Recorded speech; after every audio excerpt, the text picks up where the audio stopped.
Hi everyone, welcome to my channel Sunshine Studies. In this channel, I am going to post all the chapters of 6th to 10th NCRT science and also maths classes in a brief and simple and understandable method. Okay, today I came up with a chapter that is components of food from the 6th class NCRT. So here it is showing the components of food. That means what type of components that our daily life diet is containing. Okay, what type of nutrients we are getting from the daily food. Okay, see here, every dish contains one or more ingredients which we get from plant or animals. These ingredients usually contain some components that are needed by our body. These are called nutrients. Okay, we are getting the nutrients from plant sources and as well as from the animal sources. If you can check from the plant sources what type of nutrients we are getting, that is rice, jawar, wheat, vegetables, fruits, etc. And from the animal sources, you all know that we are getting meat. Okay, what type of major nutrients that our daily life contained? That is carbohydrates, proteins, fats, vitamins as well as minerals. Along with this our food contains dietary fibers and water also. So we'll discuss about these two things at the end of the chapter. Do all foods contain all these nutrients? Okay, let's check whether our daily diet is containing all these following nutrients or not.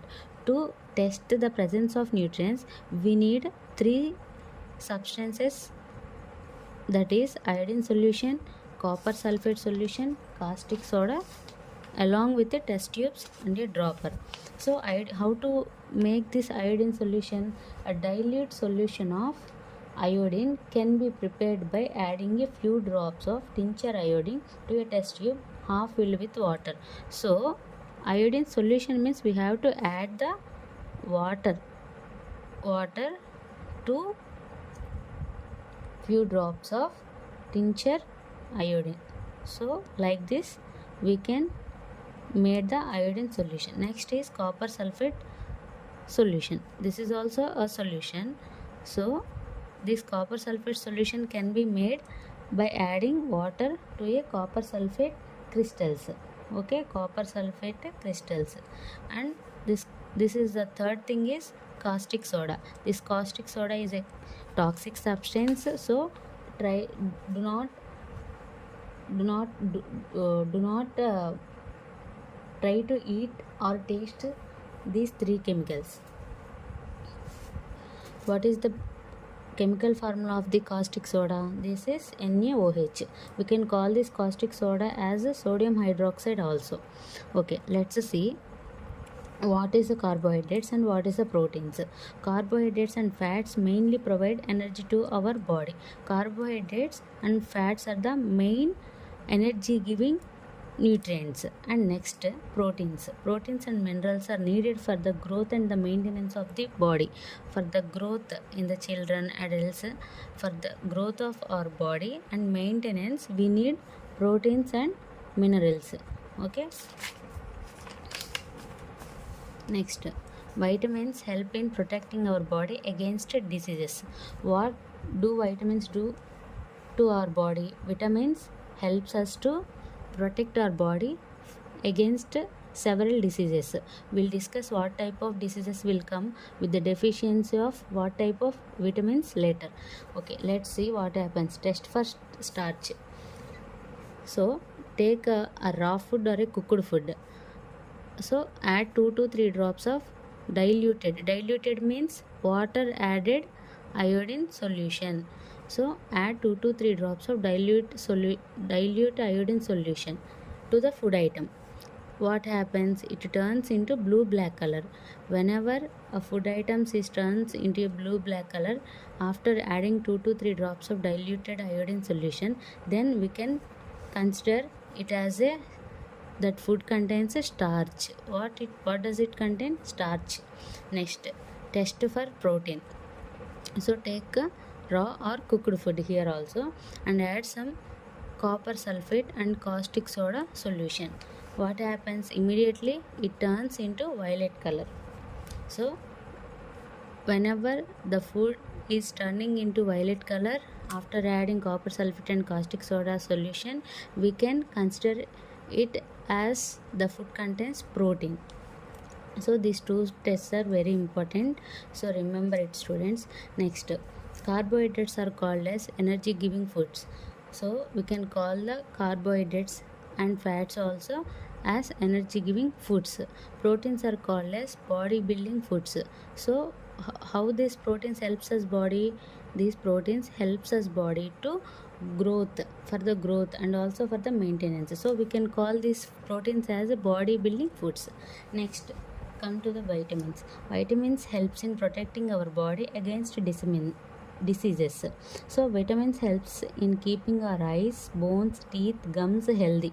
So if our eyes, bones, teeth and skin is not healthy, we can consider that there is some deficiency of some vitamins.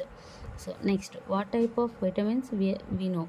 That is categories of vitamins. We have two types of vitamins actually, that is water soluble and fat soluble.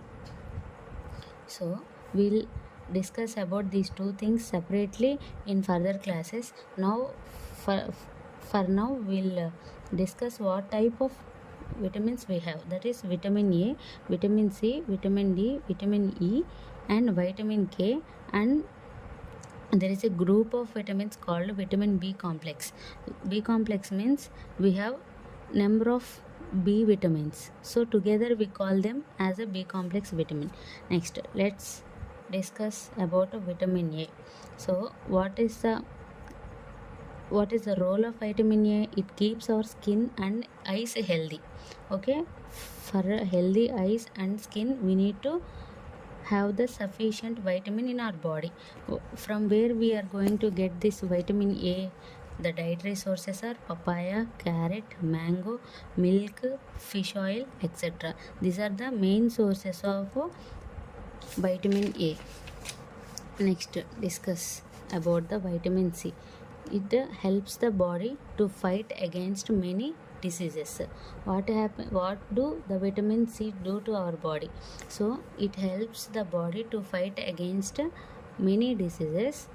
That is, so these dietary sources of vitamin C is orange, guava, tomato, milk, lemon, amla, etc. All the citrus fruits comes under the all the citrus fruits comes under the dietary sources for vitamin C. Next, let's check what do the vitamin D do to our body. It helps our body to use calcium for bones, teeth. Okay, next, dietary sources. What are the dietary sources for the vitamin D? Do you know the vitamin D we can get from the sunlight also? So our body prepares vitamin D in the presence of sunlight. Nowadays, insufficient exposure to sunlight is causing vitamin D deficiency in many people. So for proper growth of our body and to maintain good health, some sources of different vitamins we need. So you have to think about this and please exposure to the sunlight for the sufficient vitamin D intake. So let's see here. It helps our body to use calcium for bones and teeth. What are the main dietary sources? Fish, liver, egg, milk. As you can observe here, milk and egg are common for all the vitamin dietary sources. So try to make at least twice or thrice for a week to involve these two things in our daily diet. Next, let's discuss about roughage or dietary fibers. So whole grains and pulses, all types of pulses, potatoes, fresh fruits and vegetables are the main sources of roughage. We can call this roughage as dietary fibers also. Roughage is nothing but dietary fibers which we get from all the whole grains and pulses, potatoes and fresh fruits as well as from the vegetables. Next, see what are the minerals. Minerals are iodine, phosphorus, calcium, iron, etc. Okay, I'll discuss here what are the sources of minerals individually. So the some sources of iodine is ginger and green leafy vegetables, milk, fish, etc. And if we think about this phosphorus, some sources of phosphorus are bananas, milk, etc. Next, what are the sources of iron? So as you know, uh, very well know that green leafy vegetables and green leafy vegetables are the main sources of iron, and also apples also the main sources of iron. So calcium, where we get the calcium from? Where? That is from eggs and also from the milk is a good source for the calcium. Now discuss about the water. What do the water uh, do to our body? So water helps our body to absorb the nutrients from the food. It also helps in throwing out some waste from body as urine and sweat.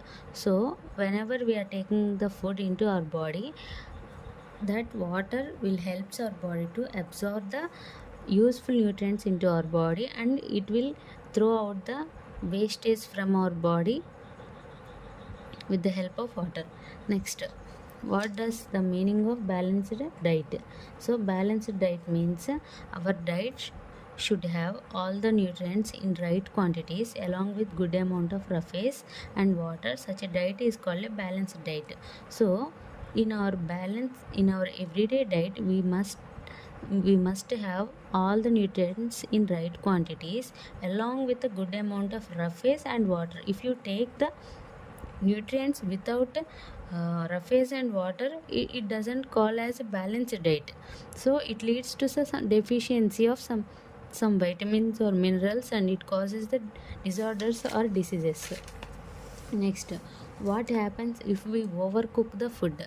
Whenever you overcook the food, as you all know, it kills all the vitamins, and it kills all the nutrients in the food. So we all know that cooking improves the taste of food and makes it easier to digest. At the same time, cooking also result in the loss of certain nutrients. Vitamin C gets easily destroyed by heat during cooking. So this is the vitamin which will get easily destroyed whenever you cook the food high. And eating more quantity of fat rich food for the sake of more energy leads to the condition called obesity. If you eat only one quantity of nutrient in only one nutrient in more quantity, it definitely leads to the condition called obesity. So we must involve all type of nutrients in our daily life food. So as we know that carbohydrates and fats, these two are the main energy giving sources or nutrients. So by thinking that fat is a more energy giving nutrient, I will eat fats only for the more energy.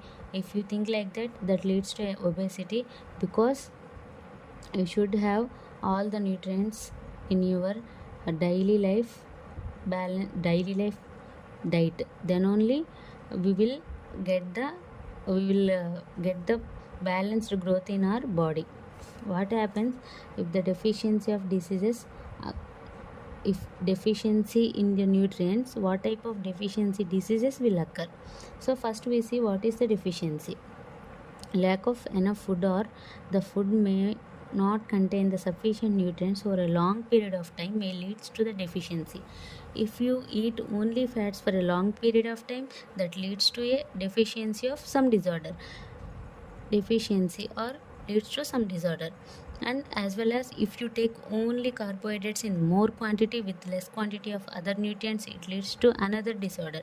If you take minerals only in high quantity and other nutrients in less quantity, that will also causes condition of some disorder. So we should have all the nutrients in a particular quantity in our daily life diet. So remember that. So the deficiency of one or more nutrients over a long period of time may leads to the disorder called deficiency diseases. Okay, we will discuss now what type of diseases that we are going to get with the deficiency of different types of vitamins. First we will discuss what type of vitamin causes what type of deficiency and what are the symptoms of that disorder. Deficiency diseases and symptoms. Okay, let's discuss about the vitamin A. So vitamin A, with the deficiency of this vitamin, we are going to get the loss of vision. So what are the symptoms? Poor vision,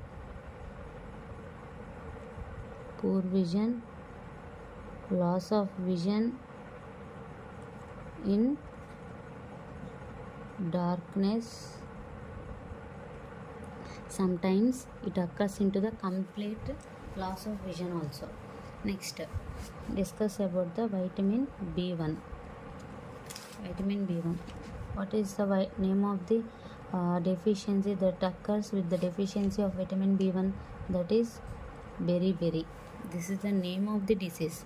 So what are the symptoms of this vitamin A deficiency disease, beriberi? That is weak muscles and very little energy to work. You are not going to get the enough energy to complete or finish a work. So weak muscles and also energy less. Next, discuss about the vitamin C. So it leads to the disease called scurvy. Okay, what is the name of the deficiency disease? That is scurvy. This is an important bit for exams, competitive exams also. So it leads to the bleeding gums. And wounds take a long time to heal. If we get injured with any hit or if we get skin injuries, it would not heal in a less time. It will take a long time to heal. So wounds take long time to heal. Next, we'll discuss about the deficiency of vitamin D. It leads to the condition called rickets.